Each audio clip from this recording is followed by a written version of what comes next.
kapatid, nakakapanindig balahibo ang itsura ng mga malalaking gagamba. Pero sa likod po ng nakakatakot nilang anyo, marami raw silang katangian na kaaya-aya din. At ilan yan sa mga ikikwento sa atin na ating exotic pet keepers ngayong umaga na si Ray Asayoche o mas kilala bilang Aslan Phil at kasama din ang kanyang partner na si Idil Rodovisa. Magandang umaga. Good morning mga kapatid. Good morning. Good morning, Idil. Good morning, Ray. Thank you ha. Thank you. Sa at dinala nyo itong mga alaga nyo, napakaganda. Very exotic. Ito ay mga tarantula. Diba? Yes, tarantula, malalaking gagamba. Okay. Isa-isahin muna natin. Siguro, Ray, daanan natin isa-isa anong klase dahil iba't ibang dala nyo, iba't ibang kulay. Yes, po. At saan nanggaling? Okay, ito muna. Anong Ito tawag po dito? yung Piocelluteria metallica. Okay. So, galing siya ng India. Same siya ng Regalis. Piocelluteria Yes, sir. metallica. Galing ng India. Yes po.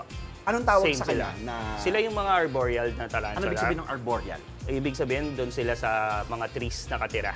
Ayan, no? Okay. Nakikita nyo po, medyo nagtatago kasi. Yeah, Nahihiya kasi sila eh, di ba? Apo. Oo. Ito naman yung katabi niya, ito ay Regalis po. Regalis, Piocelluteria galing ng regalis. Regalis. Yes po. Ganun din po siya sa...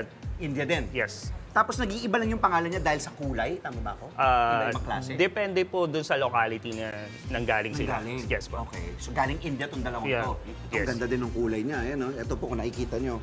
Ito naman po, itong dalawang ito na medyo malaki. Itong Ito kulay naman natin po nasa yung taas. mga terrestrial. Sa ano po sila nakatira? By land, ganun. Arboreal, yung nakatira sa mga puno. Yes po. Etong mga terrestrial. Ito sa ground. Sa lupa. Sa ground, yes. Okay. Ito po. Ito. More on ground sila. Ano pangalan na ito? Ito yung Brachypelma albicep. Oo. Sila naman yung galing mga Mexico. Okay. Tapos ito naman yung Paraivana.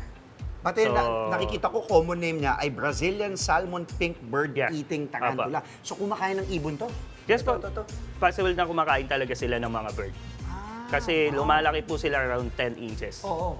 Ganun So kalaki. yung mga small bird lang yung mga Oo, nakakain oo. nila. So Yes. talagang mga predator din eh, no? Yes po. Oo. Ito naman pong sa dulo. Ganun din to, from Mexico rin. Ito naman yung firelag. Kunan natin ito. Mexican Ayan, fire. ayan. Ito. Ang ganda ng kulay, no? May pagkapula. Ito po kung nakikita po natin. Diba? Ito, ayan. Ito yung galing saan naman to? Ganun din, Mexico. Mexico din. Yes, po. Okay. Ito naman nasa ilalim. Ito naman galing Paraguay. Paraguay. Ramostala. Yes. Full crepes. Okay. So, iba't iba ito. Panigurado, iba't iba din yung presyo. Malalaman natin mamaya kay Idol, tatanungin ko. Pero tanungin ko lang muna kayong dalawa dahil matagal na kayong nag-aalaga. 12 years. Si Idol, parang 9 years, no? Yes, pa. Bakit naman sa lahat ng pwedeng alagaan na pets, ito ang naisip nyo, Ray? So, naisipan ko tong alagaan dahil busy din ako sa work, ganon. So, napaka-low maintenance nila. Gano'n ka, pwede mong iwan ng gano'n katagal? So, kahit 2 to 3 months talaga? na wala silang pagkain, mabubuhay sila eh. Basta may water dish lang. Lalagyan Yeah. nyo ng tubig? Yes yung po. maliit. Okay. May water dish Tapos lang. tuwing kailan pinapakain? Nagpapakain po kami once a week. Pag off Once ka, a week, ganun, papakainin ko sila. Idol, ano yung mga pinapakain sa kanila? Anong food nyo? Ang pinapakain po sa kanila is mga insects, like pwede sa kanilang superworm, dubia roaches, lats po. So, usually kinakain naman po any type of insects. Kumain sila. Okay. Tapos ang tagal nyo na nga, di ba, na tatanong ko nga, nung sabi ko, di ba, kanya naglulukuhan tayo, nung nagliligawan ba, binigyan mo ba ng tarantula? Kaya, ano yung binigay? Yung Bearded dragon. bearded dragon. Yes. Yes. Mahilig talaga sa exotic. Ganda din nun. Malapit. Ang tanong ko, pwede bang hawakan? Pwede ba nating ilabas o hindi? Dahil, ano sila, medyo danger. Ano nga, di ba? Yung parang, kumbaga, Yeah, defense mechanism Yes. nila, baka mga gat. Possible kasi na mga gut sila, so may venom din sila kahit pa paano. So, Kaya ingat-ingat po mga kapatid. Hindi ko oo. sila ini-encourage na hawakan Yes, or oo. ano. Hindi mga pambata to, Yes, babala. Tapos, sabi nyo din po, pag ginawakan kasi, parang alam nyo yung pag nahigad, di ba? Yung makate, yung balahibo. makate yung balahibo nila. Pakipaliwanag nga po yung ginagawa nila sa balahibo nila. Nag-flick. Yes. Lalo na pag ino-open mo sila, so pag natitreaten sila, yon lumalabas yung defense mechanism nila. At makati yun, di ba? Yes, makati Nagpapantal. Pero may pwede tayong ilabas, yung maliit. Pakita Yes, po meron natin. tayong Pwede maliit. natin ipakita dito sa, ito po. Ito ang camera natin. Ito po. Pakita Yes, natin, ito. Kuya Ray. Ayan. Yeah. Pag ano lang po, gagamit lang tayo ng forceps, huwag hindi natin pwede sila ganyan. agad Oo, daw. ayan. Yan. Yan doon po sila. Pag maliit lang po. Baka maging Spider-Man ka pag nakagat ka niyan, eh, no? Inuulit ko lang, hindi ko pinapayo na. Yes, pinapayo na hawakan sila. Pawang professional. Lumalayo nga ako eh. Baka tumalon sa atin. Okay. Paano maiiwasan po yung pangangagat nila? So, unang-una, no, mas maganda kung gagamit tayo ng forceps pag pakakainin sila. Ayan. So, para hindi tayo makagat.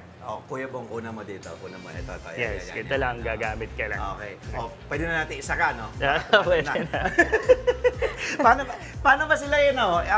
Yung, kumbaga, ano yung pinakamahirap? Kumbaga yung challenging sa pag-aalaga ng ganito, Ray Idol? Ang challenging dito, hindi siya like gaya ng mga dogs na pag hindi kumain, tumatamlay, ganun.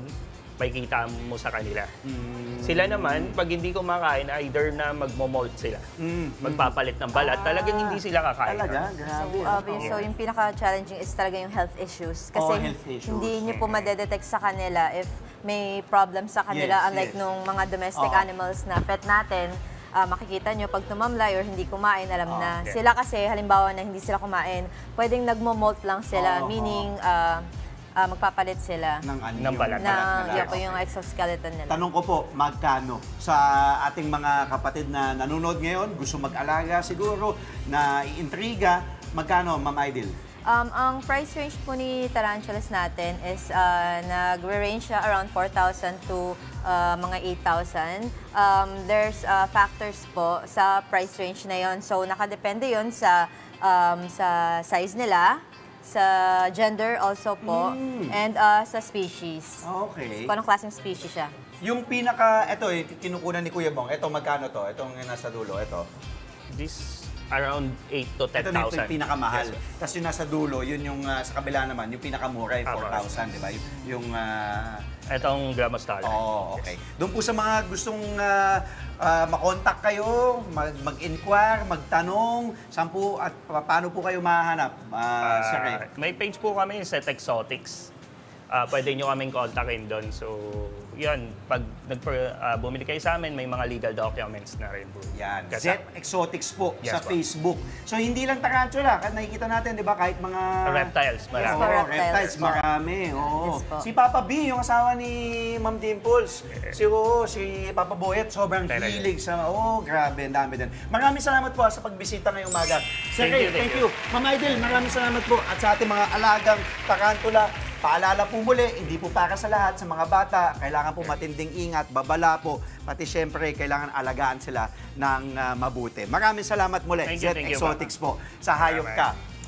Mga kapatid, Dimples Romana po, kumpletuhin ang inyong umaga ng mga kwentong puno ng inspirasyon. Salubungin po ang bawat araw ng may ngiti at pag-asa. Kaya't mag-subscribe na po at mag-follow na sa aming social media pages ng News 5.